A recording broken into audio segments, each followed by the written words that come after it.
What is going on? How y'all guys doing? We got another edition of Joel's Crime Stories. I know that I was on earlier, but we had a little bit of technical difficulties, but we have finally figured it out. So if it's your first time tuning in, do me a favor, go ahead on and hit the like button on YouTube. Please hit the subscribe button and hit the notification bell up top. Now, if you are at currently following me on my other programs like Twitch, please go ahead on, follow me, subscribe, so that way I can be able to give you not only just the perks of what's going on right now while streaming, but other perks and getting more access to exclusive items. Okay. Now, with that being said, we are going to talk about some of the latest crimes that has recently happened in this country. Some of these crimes are going to blow your mind. It just goes to show you that you just can't trust anybody these days. Now, the first crime that is coming up that I am going to uh, currently talk about is going to be a young rapper who lost his grandparents. Okay. Uh, it is an unfortunate situation because this young man is pretty much heartbroken. And I just hate to see, young people that lose their family members over something, this minimal, you know what I mean? Like you never know. You just can't trust nobody anymore. And it's a sad situation and a sad day for this young man. So we're gonna jump right into it and talk about it.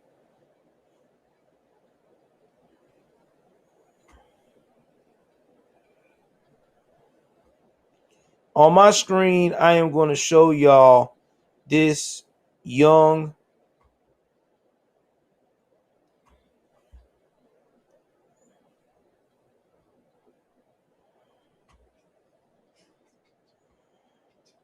rapper's grandparents.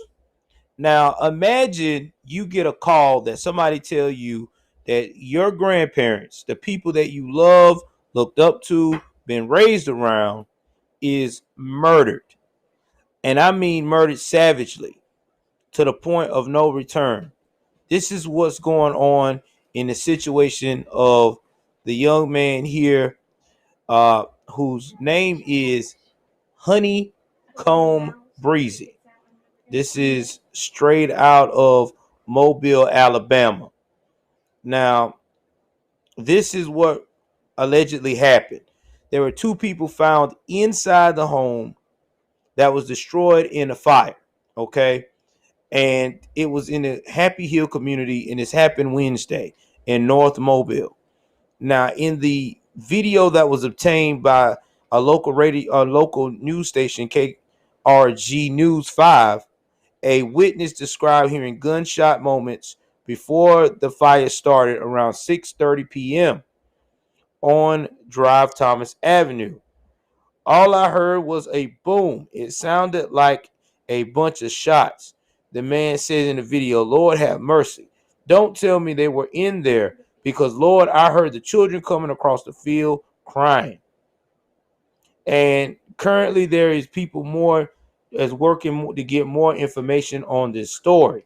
Now, it was also updated yesterday by the public safety director, James Barber, that investigating the homicide, that the fire damage is slowing the search for the cause of death and of other evidence.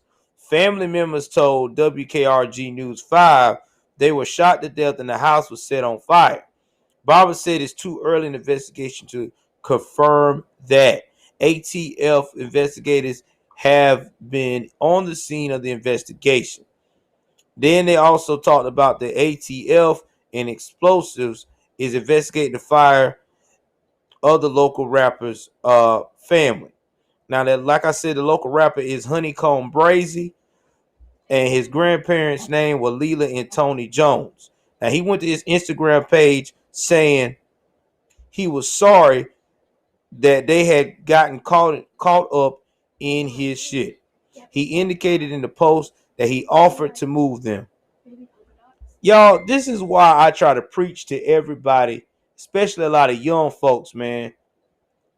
These organizations that y'all love to claim, I'm running for the blood, I'm repping Crip, I'm repping GD, I'm repping Folk Nation. Let me tell y'all something. When you got beef with these other organizations that don't like who you repping, or even within your organization, this is the life that you got to live and face. You putting people that you dearly love in harm's way, and there is nothing you can do about it. Now, this man has to sit here and help bury his grandparents, the people that is instilled it, values in him, the little bit that he does have, who he got deep memories for, and you can tell he loved these folks. But this is the problem. A lot of these young folks don't understand. It don't take but a matter of minutes to lose your loved one's life just like that.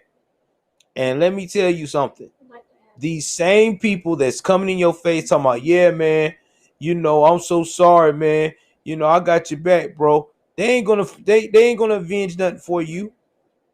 And then if you go out here and do avenge their death, now you throwing your life away, your opportunities away. Now you got to see yourself in behind bars, fighting the same fight that you fought on the street. Now it's a lot worse. Again, man, my heart goes out to this young man. This just goes to show y'all, man, you cannot trust nobody. You just can't, man. You can't trust anybody. Now we're gonna move on to the next story. And this is coming out of Aiken, South Carolina.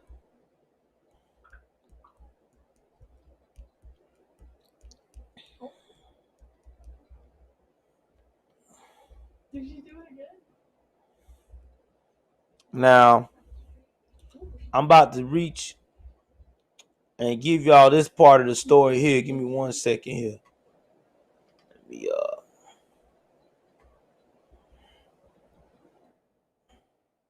switch it over here.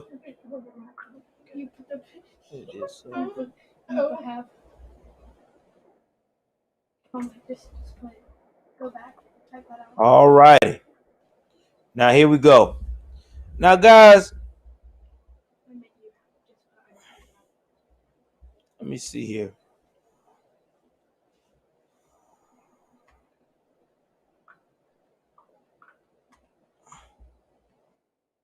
I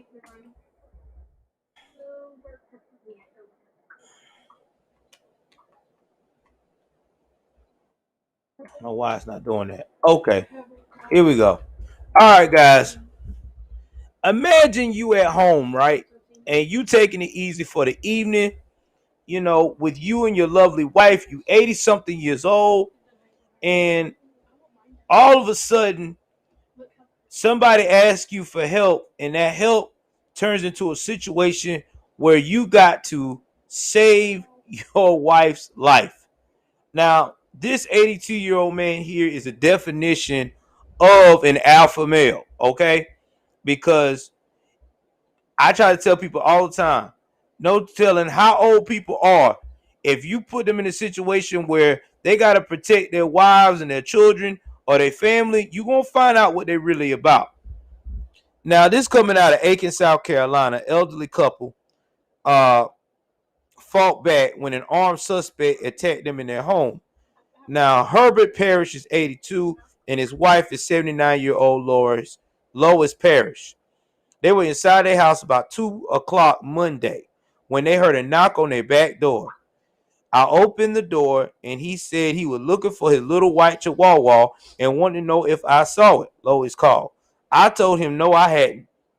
But as she closed the door, police said the man later identified 61-year-old Harold Runnels, forced his way inside the house.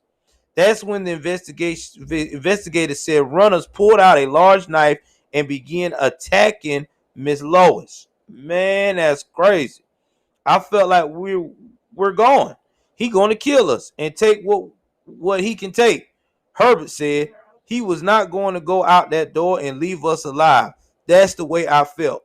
Now, the Vietnam War veteran, I want y'all to keep that in mind. Now, this man's a Vietnam War veteran, decided he wasn't going down without a fight. I said, I got to do something quick and get the edge on him and get the advantage on him, Herbert said. He quickly grabbed a hold of a shotgun he had hanging on his wall by the door. Herbert then proceeded to beat runners with the handle of the gun until the intruder was unconscious.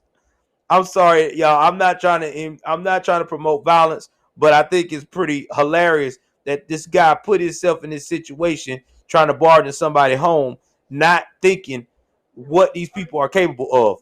I started hitting him in the head with the barrel, and I know I must have hit him at least 10 times, right in the face, just as hard as I could hit him, Herbert said.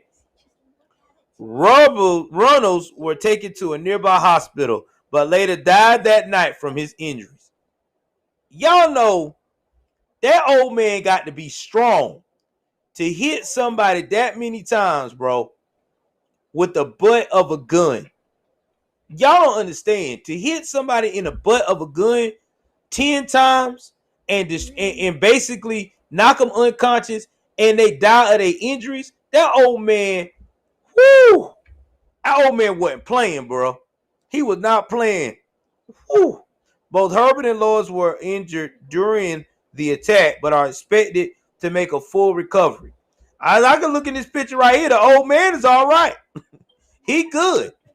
The intruder not, though. The couple recognized Reynolds as someone who lived nearby, and Lois recalled seeing him walking in the neighborhood before.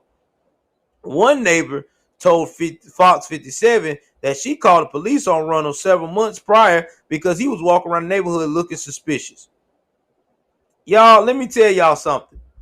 Y'all don't mess with them veterans, bro. Them Vietnam and them Korean War veterans and them, well, the World War II veterans are almost out of this world. Now, they almost dead. But I'm just telling y'all now, man, those Korean veterans, Korean War veterans, and especially them Vietnams, you don't mess with them jokers, bro. Those are a whole different breed of people. I done seen, this is like the second Vietnam veteran I done heard has went and put in work on somebody messing with them. So y'all intruders out there, y'all criminals, y'all think just because y'all a strong 60, a strong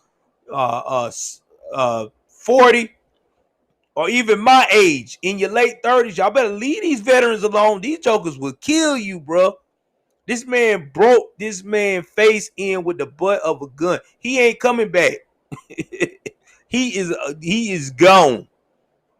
So shout out to Herbert, man, Parrish. This is a real true alpha male American hero. You don't find that no more, man. You don't find guys like that anymore. So I am glad that he was able to protect his home and to make sure his wife is safe. So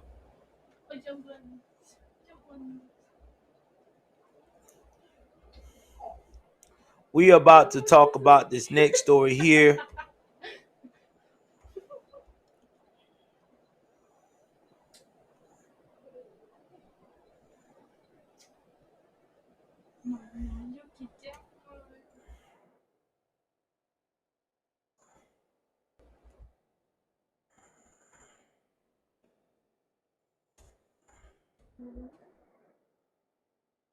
All right, let's see what we got going on here.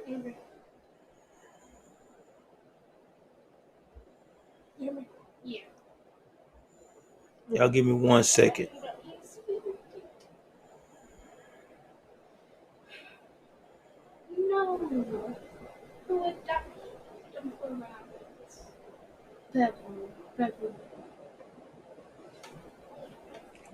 I don't know why it's doing that. I'm trying to put y'all the next thing up here.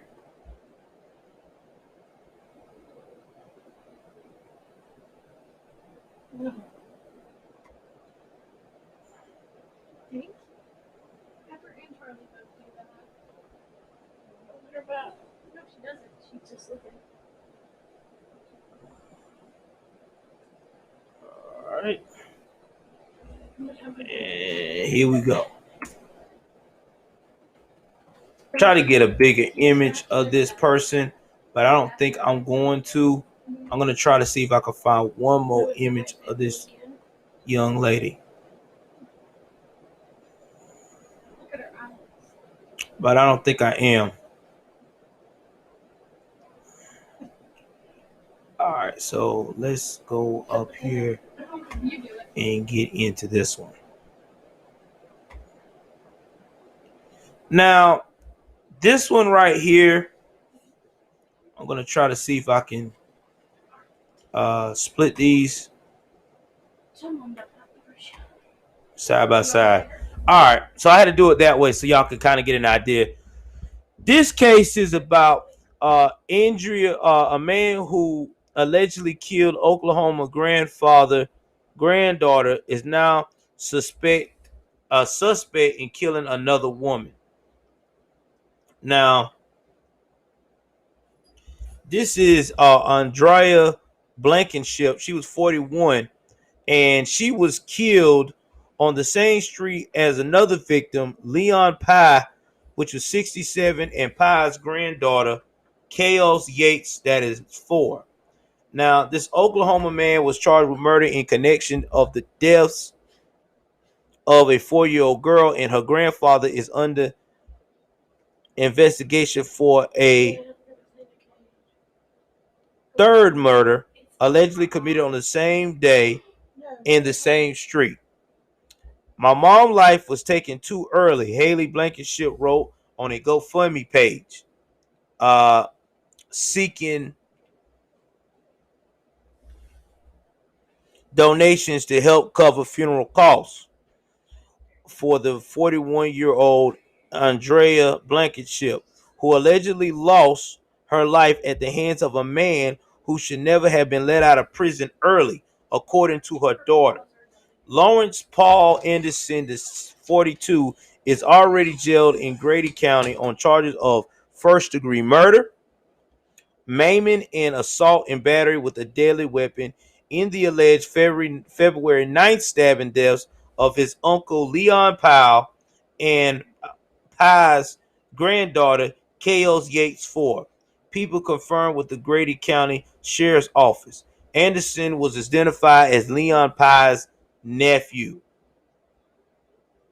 Detectives told Oklahoma City TV station K4 that they are now investigating Anderson for the alleged murder, of Blankenship, described by her cousin as a single mother of 2 who lived alone and worked from home on the street where the Pies lived in Chickasaw. We'll make sure I pronounce that right. According to the news station, the suspect was released from prison only 3 weeks earlier. On January the 18th, after receiving a commuted sentence on a 2017 conviction for having a gun and smuggling drugs into the jail. Anderson had previously served time in prison following a 2006 conviction for attacking and pointing a gun at his girlfriend, and 2012 conviction for selling crack cocaine near an elementary school. We want to know why this monster who was dangerous was released, Blankenship's cousin, Brooke Burris Wolford, told the outlet. We need some more answers. We've lost a part of our heart that we'll never get, she said. It was not immediately clear what led investigators to pursue a possible connection between the killings. Chickasaw police arrived at the Pye home after receiving a 911 call in which the caller hung up, according to the spokesman for the Oklahoma State Bureau of Investigation. While attempting to make contact at the door, officers could hear someone inside the home calling for help. The OSBI said in a release, officers forced entry and discovered there were 4 people injured inside the home. Leon Pye and the child was pronounced dead on the scene, according to OSBI. Pye's wife, Delsa Pye, was taken to a local hospital with non-life-threatening injuries. The fourth person in the home was 42-year-old Lawrence Paul Anderson, said the OBSI news release. He was identified as the person who inflicted the injuries to the Pies and the Yates. As to the cause of what led to this, that's still being investigated at this point in time. OSBI spokesperson Brooke uh, Albertman previously told KFOR. Now, Albertman could not be reached by anyone else. No bond was listed for Anderson, according to the sheriff's office, and was not immediately clear whether he entered a plea to the charges or had an attorney to represent him. Well, listen, if they got him for 3 murders, he's done, bro. He's not getting out. He might as well chuck that up as a major L. I'm just being real, man. Like, this dude's about to do some serious time. Like, I don't know if Oklahoma has the death penalty, but if they don't, he's never getting out. Now, as for why they released him, they probably released this dude early because the only major thing he's ever done was pointed a gun at his girlfriend in 2006. So he's never sexually assaulted a woman. He's never did a domestic violence kind of thing. I mean, he might have pulled out a gun, and when you pull a gun out somebody, that could be considered, attempted this, that. I don't know all the laws with what it could be, but I do know that that's probably one of the major reasons why this dude is about to walk away, was able to walk away whenever he got out early 3 weeks ago. Now, this is why we still say that American jail system is very screwed up. It is not able to rehabilitate nobody. This guy came out and basically became a savage. Now, with that being said, there's a good chance now that he'll never get out, and it's sad that people had to lose their lives. That's why in the jail system we definitely got to do better with making sure that a lot of these criminals that don't have any non-violent cases or any major cases like that get the help they need, because when they don't, this is what happens. This is what we're facing right now. This dude has literally, yeah, it's sad, man. It really is. It's a sad situation. My heart goes out to all the families, especially for the little girl whose mother has to understand that, or has to see now, that there's a good chance that her daughter is never coming back. And it was a family member that did it. It wasn't a stranger. It was a actual family member came in and harmed her daughter. So she'll never be the same. Never, man. Whew. That's something to think about. It really is. I see my wife doing the hand movement. I got plenty of time. I'm on here. Oh my God. All right, we're going to the next story here of major crimes that is shocking.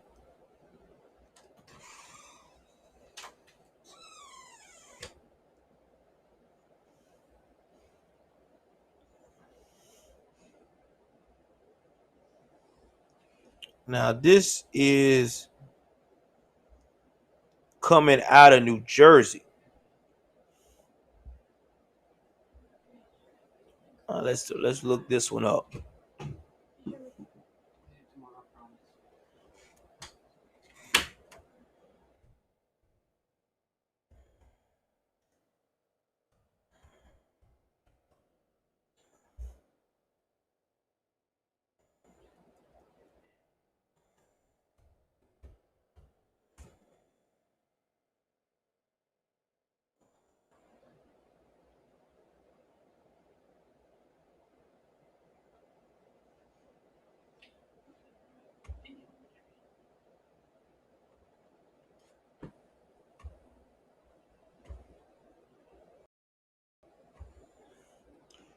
I want y'all to see this guy here. He's got a face only a mama could love. Yeah, that's right. Well, unfortunately, this man right here is currently was a former New Jersey correction officer. He admitted to fatally shooting two female best friends.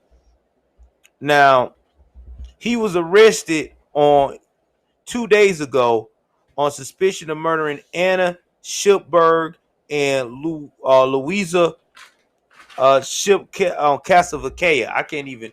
That name is difficult. I don't want to mess it up. Hudson County Correction Officer John Mendez was arrested on Wednesday after allegedly murdering best friends Anna Shippenberg and Louisa Shinka Voskaya. Sound like this girl is like Russian or something. Mendez, 23, was booked by the Essex County Department of Correction on two first-degree murder charges and 2 counts of possession of firearm for unlawful purpose. His arrest record at the Essex County Jail says the Essex County Sheriff Office did not immediately respond to any of the press requests for comment. On Tuesday, the women were found in the Newark, New Jersey area with apparent gunshot wounds.